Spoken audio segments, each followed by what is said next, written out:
Adjustment layer. अगर आप Photoshop use करते रहे हो तो उसमें भी आपने शायद एडजस्टमेंट लेयर यूज़ की हो, और अगर आपको आइडिया हो कि इनका यूज़ किया है तो मैं आपको बताता चलूँ कि इस पे आप डिफरेंट इफ़ेक्ट्स लगा के, आपके पास नीचे टाइमलाइन पे जो मर्ज़ी चीज़ हो, या अगर फोटोशॉप पे आप काम कर रहे हैं, आपके पास नीचे लेयर्स में कोई भी आपके पास इमेज हो इस तरह का, तो उस पे डायरेक्टली इफ़ेक्ट नहीं अप्लाई होता, बल्कि वो एडजस्टमेंट लेयर में अप्लाई होता है। प्रीमियर के अंदर आपके पास ये ऑप्शन मौजूद है कि आप एडजस्टमेंट लेयर को यूज़ करते हुए मल्टीपल इफ़ेक्ट उसके ऊपर लगा सकते हैं। और इसका सबसे बड़ा फ़ायदा ये होता है कि आपके पास एक ही लेयर होगी ऊपर जिसके ऊपर इफ़ेक्ट्स लगे होंगे, और नीचे आपका जितना भी एडिट होगा वो सब पे वो इफ़ेक्ट अप्लाई होते जाएंगे। आपको सेपरेटली इफ़ेक्ट्स लगाने की ज़रूरत नहीं, या फिर जिस तरह हमने एट्रीब्यूट्स को कॉपी पेस्ट किया था, आपको वो भी करने की ज़रूरत नहीं। सबसे ज़्यादा यूज़ मैं कह सकता हूँ कि कलर ग्रेडिंग में इसका होता है, क्योंकि अगर आप देखें, आप अपनी एडजस्टमेंट लेयर में वॉल्यूमेट्री का वो वाला इफेक्ट लगाएं जिसमें आपने एक अपनी लुक बनाई है। जिस तरह से भी आपने इसको स्टाइलाइज किया है, तो वो जो लुक है वो आपकी पूरी वीडियो पे लग चुकी है, क्योंकि एडजस्टमेंट लेयर के नीचे आपके पास सारी वीडियो मौजूद होनी चाहिए। और अगर आपको कोई बेसिक कलर करेक्शन करनी है, जिसमें अगर दो शॉट्स के आपस में कोई ब्राइटनेस कॉन्ट्रास्ट या फिर कोई और कलर टेम्परेचर का डिफरेंस है, तो आप नीचे इंडिविजुअली उन क्लिप्स के ऊपर भी काम कर सकते हैं। काफ़ी यूज़फुल चीज़ है, काफ़ी इंटरेस्टिंग चीज़ है, आइए इसको देखते हैं। तो इस वक्त हम मौजूद हैं टाइमलाइन पे, हमारे पास ये एक एडिट भी बना हुआ है, आप देख सकते हैं। इस वक्त मल्टीपल हमारे पास स्टॉक शॉट्स थे जो कि हमने इनको एक साथ कंपाइल किया हुआ है। आप कह सकते हैं कि ये आपके पास एक एडिट है, और इस पे हम अब एडजस्टमेंट लेयर लगाएंगे। तो एडजस्टमेंट लेयर लगाने के लिए आप जाएंगे अपने फाइल मेन्यू में, आगे न्यू में, और यहाँ पर आपके पास इस वक्त ये ऑप्शन नहीं शो कर रहा। इसकी वजह यह है कि इस वक्त आपकी टाइमलाइन जो आपका सीक्वेंस है वो सिलेक्ट हुआ हुआ है, और आप देख सकते हैं कि उसके पास आपके पास बिल्कुल इसके एजिस पे एक ब्लू बॉर्डर है। हम पहले भी बात कर चुके हैं, आपके पास ये सेपरेट सेपरेट विंडोज़ हैं।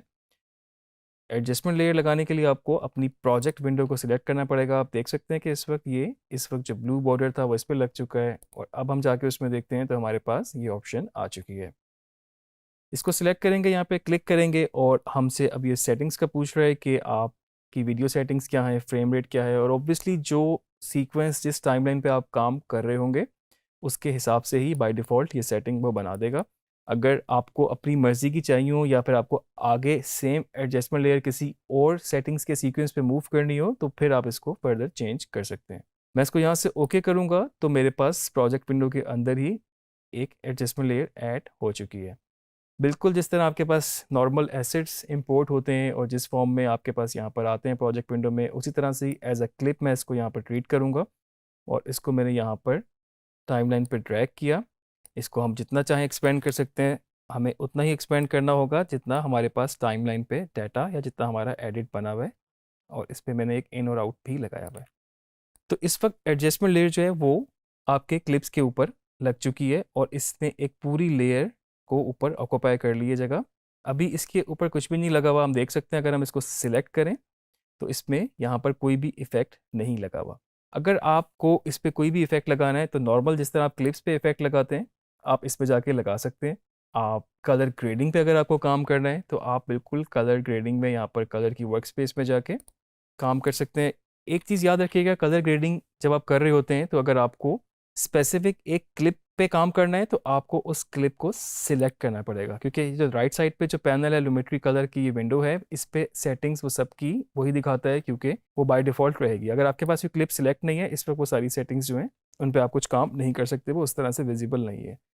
तो एडजस्टमेंट लेयर पे अगर हम काम कर रहे हैं तो यहाँ से इसको हमने क्लिक करना है। हमारे पास यहाँ पर पास ऑप्शंस आ गई हैं।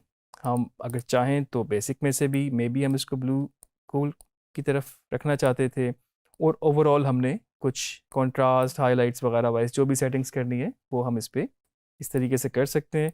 हम इस वक्त देखते हैं, अगर हम इस पर कोई लट लगा दें ताकि हमारे पास जो है उसकी लुक बदल जाए। ये इस पर काफ़ी इंटेंस हो रहा है, हम इसको थोड़ा सा कम कर देते हैं।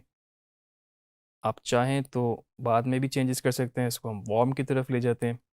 तो इस वक्त मेरे पास जो काम हो रहा है वो टोटली एडजस्टमेंट लेयर पे हो रहा है। इसको मैं वेरीफाई कर सकता हूँ। एक तो मेरे पास यहाँ पर ये सिलेक्ट हुई हुई है, और सेकेंडली मेरे पास इफेक्ट कंट्रोल विंडो में इसको सिलेक्ट करने के बाद इस पर ये लुमेट्री शो हो रहा है।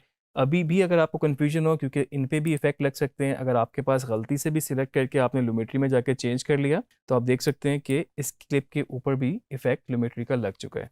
इसको फर्दर अभी फ़िलहाल यहाँ से मैं डिलीट कर देता हूँ। जस्ट सिलेक्ट किया, डिलीट कर दिया, इफेक्ट कंट्रोल विंडो में से एडजस्टमेंट लेयर को सिलेक्ट करूँगा, और अब मैं देख सकता हूँ कि इस वक्त मेरे पास नीचे टाइमलाइन पे जो भी एडिट, जो भी सीक्वेंस बना हुआ है, उस पे ये सेम इफेक्ट जो मैंने यहाँ पर बनाया, आप इसको कह सकते हैं ये आपकी एक लुक थी जो आपने इस स्टोन में बनानी थी, आपने वो बना ली है, और आगे आपके पास सब जगहों पे वही लुक लग चुकी है। तो आपकी लुक जो बनाना लगाना वो कदरे आसान है, लेकिन जो कलर करेक्शन का, कलर ग्रेडिंग का जो मेन पर्पस है, उसके लिए आपको फर्दर सेटिंग्स करनी पड़ सकती हैं, फर्दर चेंजेस करनी पड़ सकती हैं। तो उसके लिए हम ये नहीं करेंगे कि हम एडजस्टमेंट लेयर को बार बार चेंज करें, क्योंकि हम अपनी एक लुक डिसाइड कर चुके हैं, हमें इसी वार्म टोन में एक लुक चाहिए थी। अब अगर हमारे कोई क्लिप नीचे अंडर एक्सपोज या ओवर एक्सपोज हो रहे हैं, तो हम देखते हैं अगर हम उनको थोड़ा सा चेंज कर सकें। मिसाल के तौर पे ये शॉट मैं कहता हूँ ये थोड़ा सा डार्क ज़्यादा है या अंडर एक्सपोज्ड है, तो मैं इसको यहाँ से एडजस्टमेंट लेयर को नहीं सिलेक्ट करूँगा, मैं बल्कि इस क्लिप को सिलेक्ट करूँगा। अब मैं सिर्फ इस क्लिप पे काम कर सकता हूँ, और अगर मुझे लग रहा था ये थोड़ा सा अंडर एक्सपोज्ड है, मैं इसके शेडोज़ थोड़े से लिफ्ट कर लेता हूँ, मैं थोड़े से इसकी हाइलाइट्स को उठा लेता हूँ, या ओवरऑल अगर मैं चाहूँ तो इसके एक्सपोजर को भी उठा सकता हूँ, कॉन्ट्रास्ट को भी छेड़ सकता हूँ, या जिस तरह से भी मुझे उसको मैच करना है अपने बाकी क्लिप्स के साथ, मैं उसको उसके हिसाब से कर सकता हूँ। आप किसी भी स्टेज पे उसको दोबारा एडजस्ट कर सकते हैं, और फर्दर अगर कुछ सेकेंडरी में भी आपको कुछ करना हो तो वो भी आप इस पर अप्लाई कर सकते हैं। अगर आपको लगता है ये इस पे भी थोड़ा सा आप इसको उठा सकते हैं, और बाज़ दफ़ा ऐसा भी हो सकता है कि जो शॉट नीचे था वो ऑलरेडी वार्म था, आपने अपनी लुक भी वार्म कर ली। अगर आपको लगता है कि ज़्यादा वार्म हो गया है, तो आप सिर्फ इसी स्पेसिफिक शॉट को पकड़ के थोड़ा सा कूल की तरफ लेके जा सकते हैं, ताकि वो बाकियों के साथ बैलेंस हो जाए। तो एडजस्टमेंट लेयर के थ्रू बड़ा आसान तरीका है कि आप अपनी पूरी ओवरऑल फिल्म को एक लुक की तरफ लेके जा सकें। अगर तो आपने अपनी फुटेज लॉग प्रोफाइल में शूट की हुई होगी तो आपके लिए और आसानी होगी, क्योंकि लॉग में कलर्स बहुत ज़्यादा नहीं होते, लेकिन उसको डायनामिक रेंज ज़्यादा मिलती है, तो उसके पास इतना कंट्रोल होता है कि वो शेडोज़ पे, मिड टोन्स पे, हाईलाइट्स पे सेपरेटली काम कर सकता है। और जो आपकी लुक होती है, जो एक टोन होती है बेसिकली, वो आपकी ऑलमोस्ट ऑलमोस्ट सारे क्लिप पे सेम रहती है। आपको फर्दर कुछ बेसिक करेक्शन से थोड़ा सा उनको एडजस्ट करना पड़ता है।